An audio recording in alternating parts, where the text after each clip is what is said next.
The iron smell of cold ash hit her first. That particular deadness of a fire allowed to go out when someone had every reason to keep it burning. Ilsa pressed her palm to the hearthstone and felt no warmth at all, only the grit of old soot against her skin, and knew she had maybe 4 hours before the garrison commander noticed the forge room was empty. She had planned this for 11 days. The 6 pups were already wrapped in feed sacks and nestled in the false bottom of the supply cart, silent because Brennan had spent the last week teaching them that silence meant safety. Brennan was 16, broad-shouldered for his age, with his father's scarred hands and his mother's unfortunate habit of trusting people too quickly, which was, Ilsa knew, why he had agreed to this in the first place. He was already waiting in the stable lane, reins in hand, when she came through the side door of the forge with her pack on her back and her heart hammering in a way she could not afford to listen to. She had left Soren's garrison 3 years ago under different circumstances. She had not come back on her own terms. She had been dragged back 6 weeks ago in chains, which was the kind of thing that changed a person's relationship to a place. "Horses are ready," Brennan said, very quietly, because he was learning. Good. She checked the false bottom of the cart by touch alone, her fingers finding the latch, feeling it seat properly. Something small and warm licked her wrist through the gap. 6. 6, he confirmed. She climbed to the front of the cart, gathered the reins, and clicked her tongue twice. The horses moved. The garrison gate was unmanned at this hour, which she had also planned for, because the northern gate guard rotated at 4:30, and the new man always spent his first 10 minutes at the brazier warming his hands. She knew this because she had spent 6 weeks learning every rhythm of this place again, the way a prisoner learns a lock before she touches the pin. The cart rolled through the arch. The cold opened up around them like a held breath released. Ilsa did not look back, but her chest did something she could not prevent. A long, slow pull, as if something anchored inside her ribs had just stretched to its full length and was not yet ready to let go. She knew what it was. She had been feeling it for 6 weeks, ever since she had been dragged through that gate and seen Soren standing in the courtyard, and her whole body had simply recognized him, the way skin recognizes cold, the way a burn remembers fire. The mate bond, still there, after everything. She clicked the horses faster and made herself breathe. She had been 17 the first time she set foot in the Iron Wall garrison, the year Soren had been installed as its commanding alpha, and the memory of it still arrived with a physical clarity that ambushed her at odd moments. The dust of that summer, the sound of the forge bell, the way the whole yard had smelled of worked iron and pine resin from the fresh-cut palisade posts. Her father had been the old Garrison blacksmith, which made her the blacksmith's daughter, which in pack hierarchy made her precisely nobody, a fact she had understood since childhood without it troubling her much. She was good with iron, she was patient, she could hold a shape in her mind and work toward it over hours without losing faith in it. These were not qualities that earned status in a garrison world, but they were qualities she respected in herself. She had first seen Soren on the 3rd day after his arrival, when he had come to the forge to have a sword pommel reset, not a task that required the alpha's personal attention, which was the first thing that struck her as unusual.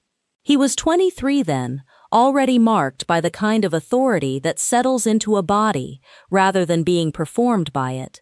Dark-haired, serious-mouthed, he had stood at the forge door and watched her father work, and then he had watched her, and she had felt the recognition happen before she had any name for it. It was nothing dramatic. It was the opposite of dramatic. It was the specific sensation of a door swinging open in a room she had thought had no doors, the sudden awareness of a draft from somewhere new. She had looked up from the bellows and met his eyes, and something in her, the part that was more wolf than woman, had simply said, him. She had looked back down at the bellows immediately, because she was not stupid. Over the months that followed, she learned the texture of that pull, the way you learn a recurring pain, where it lived in the body, what made it sharper, how to breathe around it. He came to the forge more than Garrison commanders typically came to forges. She told herself this was because her father's work was genuinely excellent. She was mostly convincing.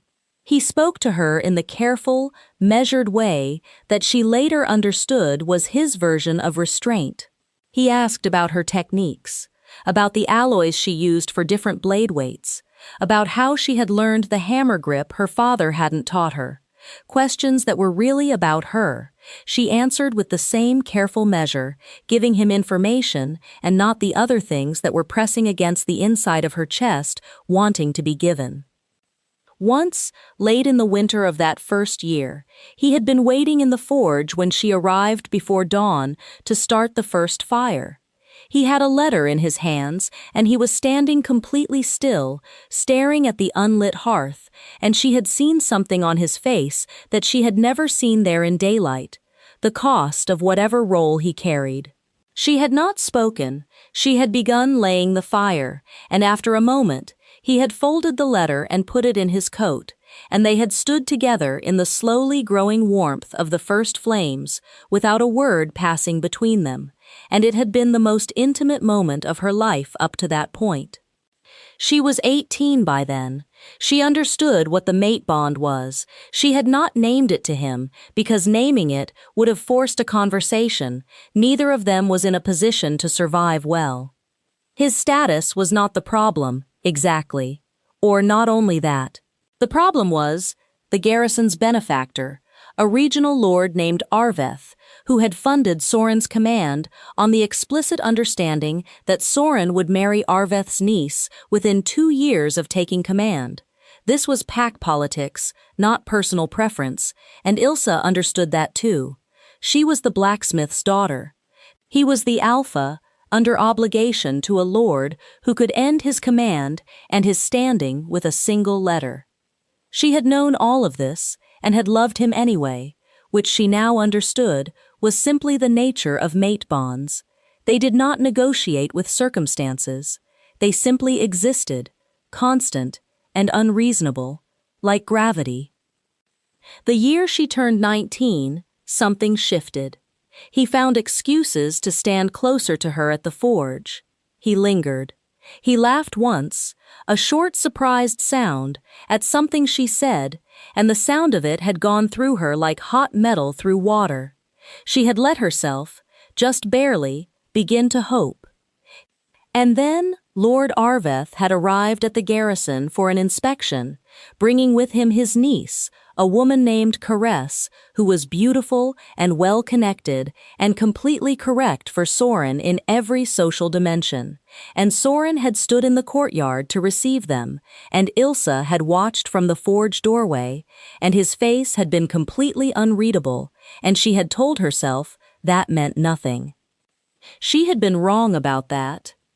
3 weeks after the inspection, Soren had come to the forge alone, late in the afternoon, after her father had gone to supper. He had stood at the door the way he always did, but something in his posture was wrong. Too deliberate, too composed, in a way that looked like it was costing him something. He had told her he was to be formally contracted to Caress at the winter solstice, that the garrison's future depended on it, that he had paused here, a pause she had replayed 10,000 times in the 3 years since, that he wanted her to hear it from him rather than from gossip. She had thanked him for telling her. She had kept her voice completely level. She had been holding a hammer, and she had set it down carefully, and she had told him she hoped he would be very happy, and she had waited until he left to sit down on the floor of the forge and press both hands over her mouth and make a sound she was not going to think about now. She had packed and gone within the week. She had told her father she needed a wider world. He had been a blacksmith long enough to understand that some metals, when worked wrong, will crack before they bend, and he had let her go without pressing for explanations. She had not said goodbye to Soren. She had not been able to. What she had not anticipated, the thing she genuinely had not planned for, was that Lord Arveth would take her disappearance as a personal insult, as if she, a blacksmith's daughter, had somehow made a statement about his niece's worthiness by leaving. He had placed pressure on Soren to find her and account for her, because Arveth was that kind of man, the kind who needed everything in his domain to be present and accounted for as a demonstration of his control. It had taken Arveth's men 3 years to find her, and Soren had done nothing to stop them bringing her back. That last part still lived in her like a splinter she couldn't get clean angle on. She could understand the politics. She could construct reasonable explanations. What she could not do was stop the fact of it from sitting in her chest like something blunt and heavy, and she had spent 6 weeks in the Garrison turning that weight into determination, because determination was at least useful. The 6 pups were part of a different cruelty. Arveth's men had seized them from a pack settlement outside the Garrison's territory. Young wolves, barely weaned, whose pack had scattered under pressure from a land dispute Arveth had manufactured. They were being kept in the Garrison stores, and Ilsa had understood, through careful listening over 6 weeks, that their fate was to be used as leverage against their scattered pack. Pups as political currency. It was the kind of thing that made her hands want to make fists. Brennan was the forge boy, the old blacksmith's apprentice who had taken over the forge work when her father retired south, which meant Brennan was in some sense her professional heir, which meant he had her trust. He had found the pups first, had been sneaking them food for 3 weeks, and had come to her in the prison dormitory. She was not in chains anymore, just watched, and told her with the directness of someone who doesn't yet know the right way to be afraid of things. She had looked at him for a long moment and said, "I'm leaving before the week is out. Are you coming?" He had not hesitated, which she respected. That had been 11 days ago, and every one of those 11 days she had worked with her face calm and her mind mapping exits and timing and the exact weight of Soren's eyes on her back whenever she crossed the courtyard, because he watched her. She had felt it every single day. She had not acknowledged it. She had used it, instead, to plan with greater precision, because being watched means the watcher believes you are still contained, and a person who is believed to be contained can move with a freedom that an acknowledged fugitive cannot. She had learned that the hard way. She was applying it now. The cart rolled north, through the pre-dawn dark, the horse's breath clouding, Brennan's shoulder warm against hers on the bench. She could still feel the long pull in her chest, stretching thinner with every mile, and she focused on the road ahead and the small sounds coming up from the false bottom, the soft, trusting sounds of 6 small things that had decided she was safe, and she let that be enough. It had to be enough. It had almost been enough. For 3 years. She could make it enough again. She was still telling herself this when she heard the hoofbeats. 3 riders, coming fast, and she did not need to turn around to know who was at the front. She felt him before she heard him call her name. That was the fact of it. She felt the bond snap taut like a line gone rigid, the exact sensation of the Garrison courtyard 6 weeks ago, and then she heard his voice carrying across the cold open ground, "Ilsa." Not a command, not even a demand, just her name, said in the way that something is named when it has been looked for. She pulled the horses to a stop. She turned around slowly, because she was not going to give him the impression that she was afraid, even though her heart was doing something violent and unhelpful against her sternum. Soren was 20 meters back, his horse blowing steam.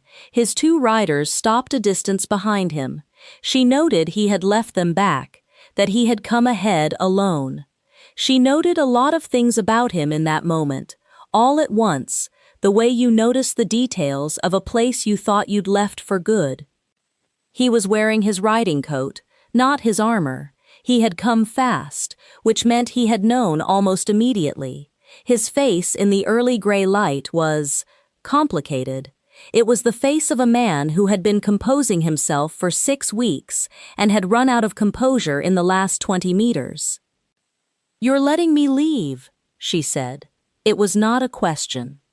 He walked his horse forward until he was alongside the cart and she could see his jaw working. "I didn't say that. You came with 2 riders. If you meant to stop me, you'd have brought 8. He looked at her, and she looked back, and the bond between them pulled so hard that she felt it in her back teeth.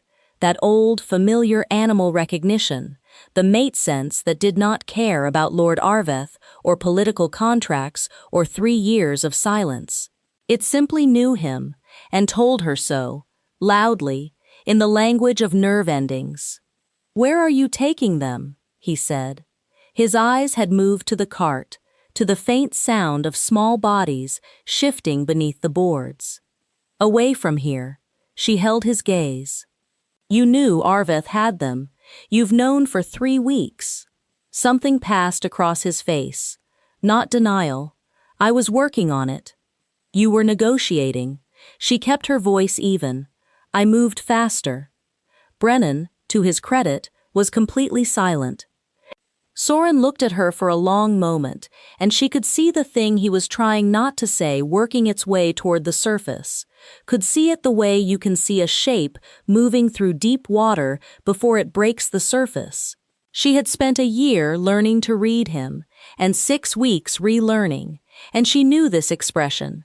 She knew what it cost him. "There is a settlement," he said finally. 3 days north, Kessfield. The pack there will take them." She stared at him. "It's been arranged," he said, "for 2 weeks." "You arranged?" She stopped, recalibrated. "You knew I was planning to take them. You watched the guard rotation for a week. You were not subtle about the cart." Something moved in his face that was almost, something warmer. "Brennan told me 11 days ago. He thought I should know." She turned to look at Brennan. Brennan had the expression of someone who has done something that seemed reasonable at the time and is now uncertain. "He wanted to make sure you weren't walking into anything dangerous," Soren said. "He was right to tell me. You let me plan it. You let me think I was—" She stopped again, because her voice had done something she couldn't afford to let it do. She looked at the road ahead instead of at him. "Why? If you'd arranged it already, why let me think I was doing it alone?" The pause before he answered was the kind of pause that contains a full reckoning. "Because," he said, "you needed to do it. You needed to be the one who got them out. I was not going to take that from you." She did not speak. The horses stood. The cold moved around them. "Ilsa," he said her name again, with that same quality, the quality of something long searched for. "I need to ask you something. And I need you to let me finish saying it before you start planning how to refuse me." She said nothing, which was as much permission as she could give him. "The contract with Arveth's niece was dissolved 8 months ago." He said it carefully, each word exact. Arveth withdrew. There was a dispute over Garrison management rights, and he chose his pride over the alliance. I am not, contracted to anyone." The cart felt very still. The cold felt very still. Something in her chest was trying to rearrange itself, and she was fighting it. "That doesn't change what happened 3 years ago," she said. "No, it doesn't. You said nothing when his men found me. You let them bring me back in chains, Soren. I understand the politics. I can build the argument for you. I've built it 100 times. But understanding a thing doesn't." She pressed her lips together. "It doesn't stop it from being true." "I know." He moved his horse closer. She made herself not move away. "I am not asking you to understand it. I'm asking you to let me show you that I can be different from the man who made that choice." She looked at him then, really looked, and what she saw stopped her. Not the authority she'd always known, not the composure she'd spent months studying, but the particular unguarded quality of a person who has decided to be honest past the point where it's safe to be honest. The look of someone who has nothing left to manage. "Come with me to Kessfield," he said. "I'll escort you and the pups safely, and I'll escort you wherever you go after that. And if you choose never to come back to the Garrison, I'll make sure Arvith never has cause to touch you again." That's not a bargain. It's not a condition. It's just what I should have guaranteed 3 years ago and didn't. She turned forward again. She looked at the road. 3 days north, she said finally. 3 days north. She clicked the horses. They began to walk. After a moment, she heard him turn his horse to fall in alongside the cart, a horse's length to her right, and he did not speak again, and neither did she. Brennan looked very carefully at the road ahead with the expression of someone attempting to occupy no space whatsoever. The cold was still sharp. The sky was beginning to go gray-pearl at the edges.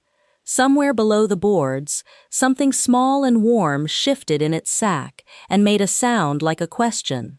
Ilsa reached down and placed her palm flat on the boards, a small, useless gesture, the kind you make to say, "I hear you. I'm still here." The first day was silence and careful distance. He rode alongside or slightly ahead, scouting the road. She drove the cart. Brennan managed the pups at the afternoon stop, unwrapping them one by one from their sacks with the patient, practiced ease of someone who had been doing this for weeks. The pups were a mix: 2 silver gray, 2 tawny, a black one, and one that was the particular indeterminate color of a cloudy sky. They were young enough to be fearless and old enough to be hungry, and they piled onto Brennan with an enthusiasm that made Ilsa's chest do something she was unprepared for. Soren crouched at the edge of the clearing and watched the pups with an expression she recognized, the specific softness that men who have spent years maintaining a hard surface sometimes show when they think no one is watching them. She was watching. She had always been watching. "The tawny one, near Brennan's left boot," she said, without looking away from the fire she was building. "That's the alpha of the 6. She's been directing the others since the first day." She heard him shift, watching more carefully. After a moment, the gray one near the root, she defers to the tawny, but she's the fastest. She let the tawny lead at the Garrison gate, hung back just enough. Smart. Yes. She got the fire going. The warmth reached her, and she let herself feel it properly for the first time in 6 weeks, without the context of a place she was planning to leave. That night, they camped without ceremony, she and Brennan in bedrolls near the fire, Soren a little apart, the pups distributed across the warmest available surface, which was mostly Brennan. In the deep quiet of the second hour of dark, when Brennan's breathing had gone slow and even, and the pups were still, Ilsa lay on her back and stared at the stars and felt the mate bond between herself and Soren as clearly as she had ever felt anything. A warm, steady pull, like the heat from a well-laid fire at the precise distance where you feel it on your face, but it hasn't yet become uncomfortable. Constant, unhurried. She knew he was awake, too. She did not know how she knew this, except that she always had. She turned her head. He was on his back as well, looking up, and when he felt her look, he turned his head too, and they regarded each other across the cold dark and the low orange of the dying fire. There was too much to say. There had always been too much to say. From the very first morning in the forge, when she had looked up from the bellows and felt the door open. She turned back to the stars, but she moved her bedroll 2 feet closer to the fire. And she noted, without making anything of it, that he did the same. The second day the road climbed, the cold sharpened, and at the high ridge pass they stopped to let the horses breathe, and Ilsa walked to the edge of the overlook and stood in the wind, looking north. She heard him come up behind her. She heard him stop at a careful distance, the specific, careful distance he had maintained since the first morning, respectful to the point of formality, which she knew was intentional. "Brennan told me something else," Soren said. She waited. "He told me you spoke about me, while you were in the dormitory. To yourself," he said. "Sometimes, just quietly, working through an argument." She felt the heat come to her face despite the cold. "He has no idea what he heard. He said it sounded like you were explaining something to someone who couldn't hear you." Soren's voice was very careful. "He said it sounded like you were still trying to make him understand." She looked at the mountains to the north and said nothing for a long moment. "I was angry," she said finally. "Anger sounds like argument. That's all it was." She heard him take a step closer. She felt the bond sing out between them, that liquid warmth that had nothing to do with anger, and she knew it, and he knew it, and they both stood in the sound of the wind, not naming it. "I was angry too," he said, "for 3 years, at myself, at Arveth, at the way I was built to carry the Garrison's politics before everything else, and how I let that be an excuse for not fighting harder." He paused. "For not choosing you when I should have." The wind pushed at her hair. She put a hand up to hold it. "You said that very clearly," she told him. "I'm saying it again because the first time was inadequate." She turned around. He was closer than she had thought, a half step away, his hair blown sideways by the same wind, and his face was open in a way that she had never quite seen it open before, even in all the careful months of that first year, even in the cold morning of the forge with the letter in his hands. This was the underneath of all of it. This was what the composure had been sitting on top of. She looked at him for a long time, and she let herself feel the full weight of it, the mate bond pulling between them like a second heartbeat, the 3 years of absence, the 6 weeks of planning her exit, and underneath all of it, uninterrupted and inconvenient and apparently indestructible, the original feeling from the forge, that door swinging open. Him. She lifted her hand and pressed it flat against his chest, over his coat, over the place where his heartbeat was, and felt it, his pulse against her palm, faster than it should have been for a man standing still in the cold. His hand came up and covered hers, holding it there, not pulling her forward, just holding. "I need more than words," she said. "I need time." "Yes." His thumb moved across her knuckles. Once, a gesture so small it barely happened. "You can have all of it." She left her hand there for another moment. The wind moved around them. The bond between them had gone so quiet it almost felt like rest, the deep quietness of a thing no longer straining against itself, and she stored that sensation carefully, the way she stored the exact temperature of a proper forge before she adjusted the bellows, the way she stored knowledge that would be useful later. Then she stepped back. He let her go. They went back to the horses. The third day brought Kessfield, a settlement of low stone buildings wrapped around a central gathering yard, smoke rising from chimneys, a sense of established, unhurried life that made Ilsa's shoulders drop from a position they had been holding for 6 weeks. The pack leader was a woman named Thera, broad and gray-streaked, who came out to meet the cart with the assessing patience of someone who has seen everything twice and learned not to be surprised by it. She looked at the pups, she looked at Brennan, who had a silver-gray one on each shoulder and was attempting to appear dignified. She looked at Ilsa. "You're the blacksmith," she said. "Yes." Soren said you were the one who got them out. She looked at the pups again, and her face did something private and warm. We've been waiting, thank you. The pups were transferred with a thoroughness that was obviously love disguised as efficiency, Thera's pack coming out to meet each small body, the tawny one walking forward with her particular alpha confidence as if she had arranged this arrival herself. Brennan watched them go with an expression that Ilsa recognized as the specific grief of someone who has loved something well and now must trust it to others. She stood beside him and let him have the feeling. "They'll be all right," she said. "I know." He was blinking very deliberately. "The gray one will run this entire settlement within a year."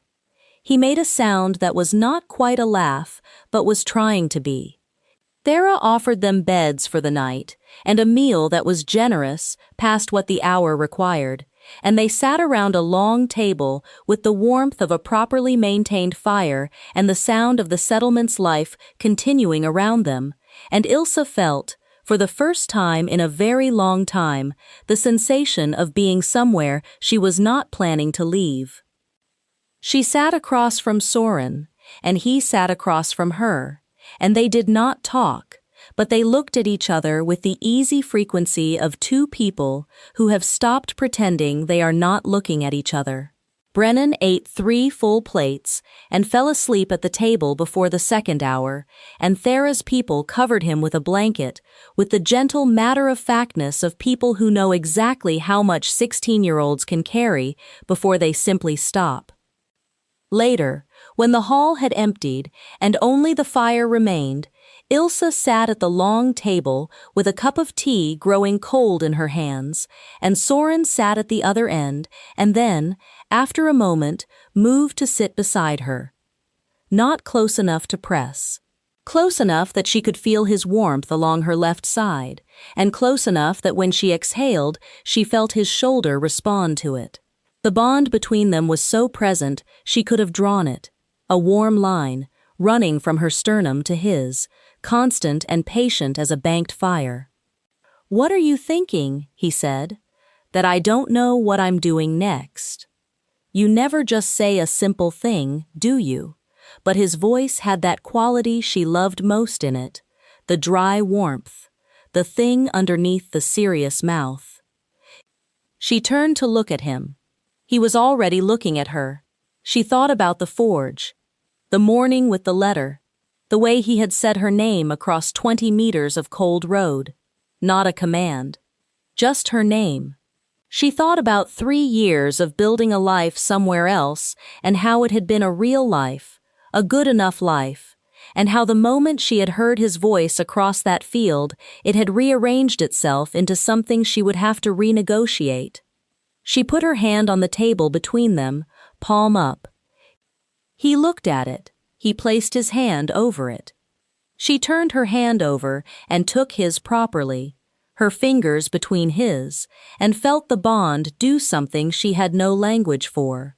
A settling, a coming to rest, like a weight set down after being carried for a very long distance. "I'm not going back as a prisoner," she said. "You were never a prisoner.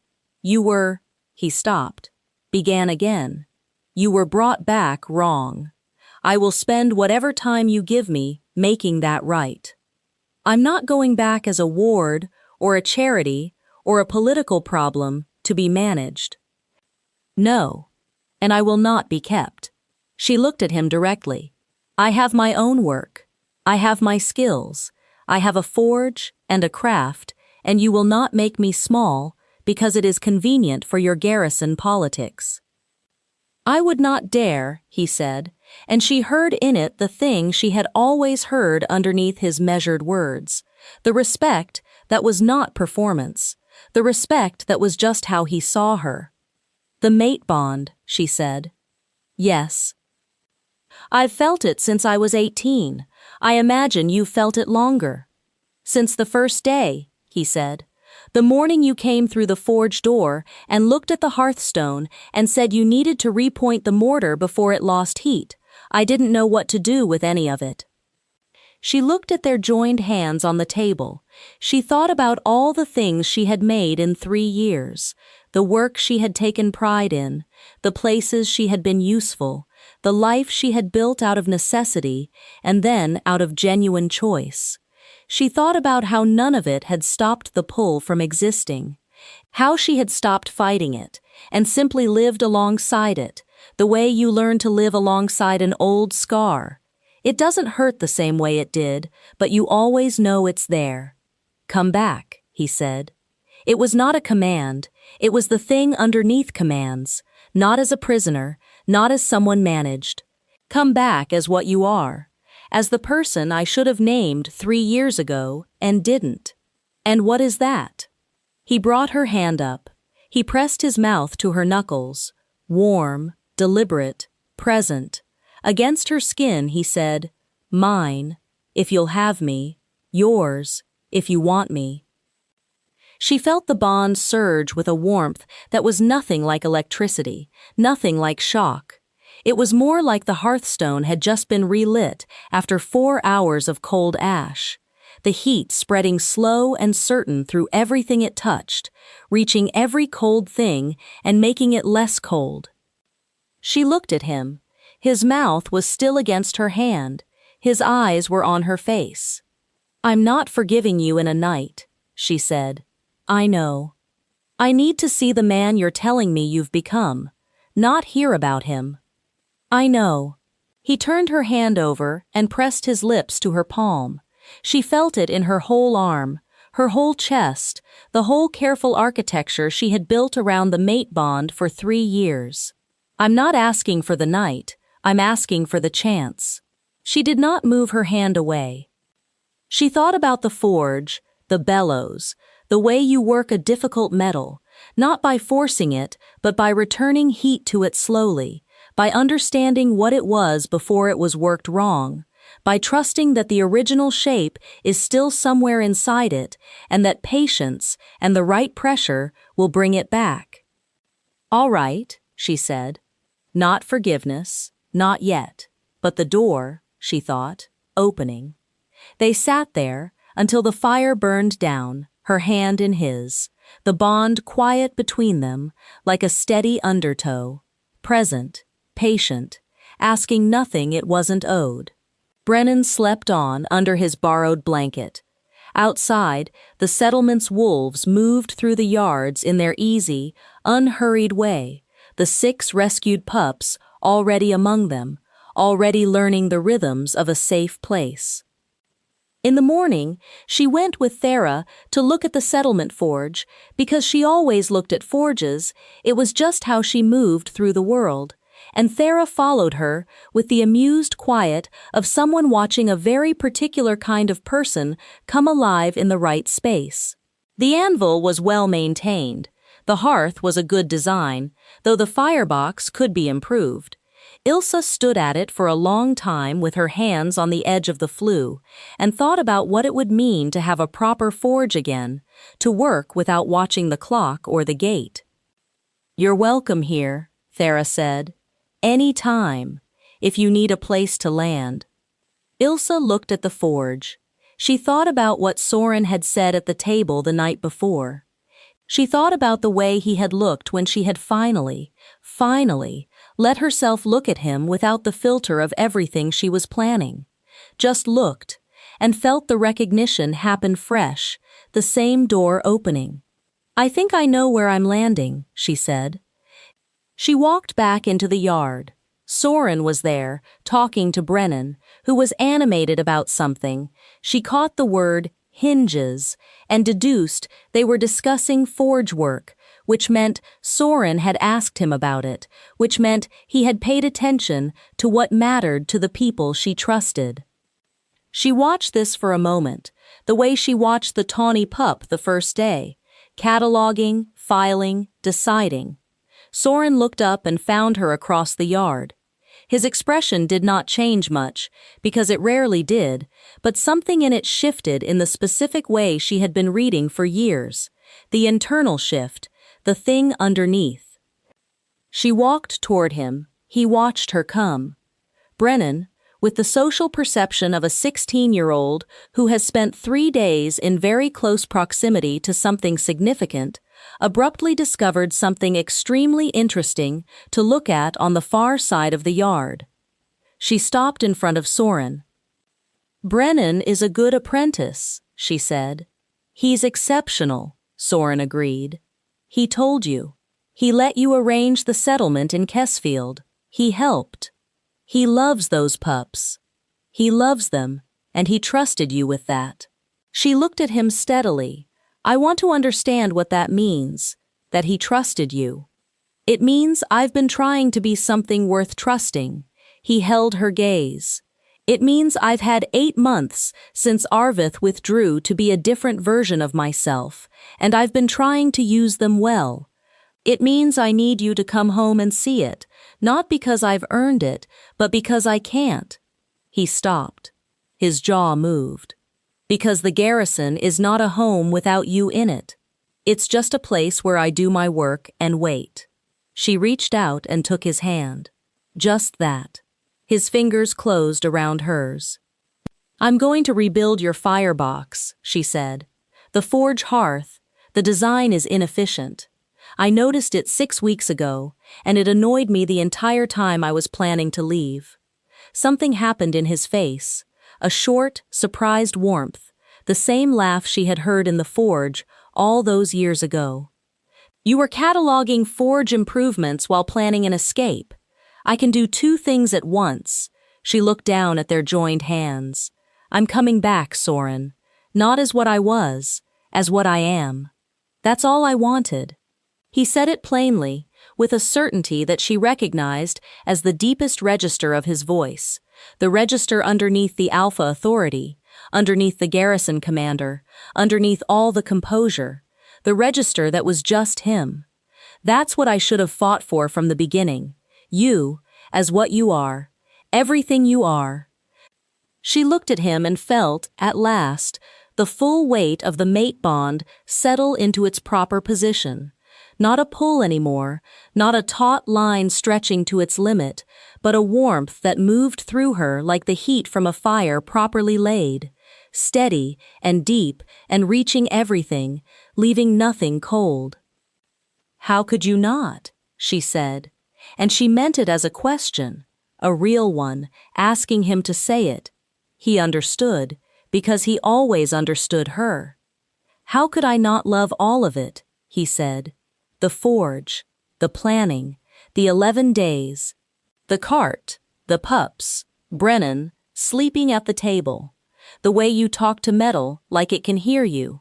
How could I not? Ilsa, how could any of it be anything but—" He stopped. He brought her hand up to his chest, the same gesture she had made on the ridge, and held it there. "How could I not love every part of what you are and have always been? I was a fool. I was afraid.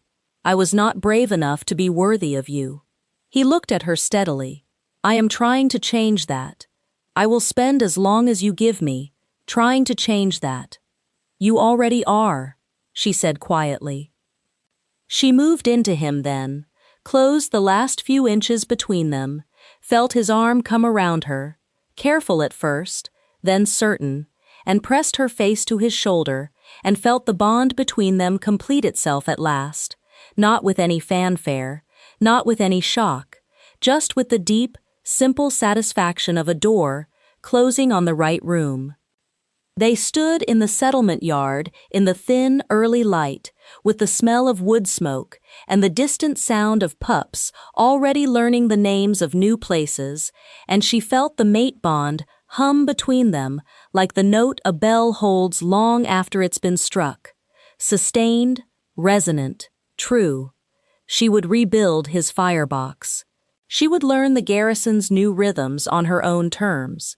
She would watch him become the man he had described on the ridge, and she would hold him to it without cruelty, because she knew better than anyone that the best metals take the longest to work properly, and the ones that hold their shape best are the ones you let cool slowly, with care. Brennan appeared at the edge of her vision, carrying a pup, the gray one, the fast one, with an expression of pure, uncomplicated happiness. "She found me," he said, baffled and delighted.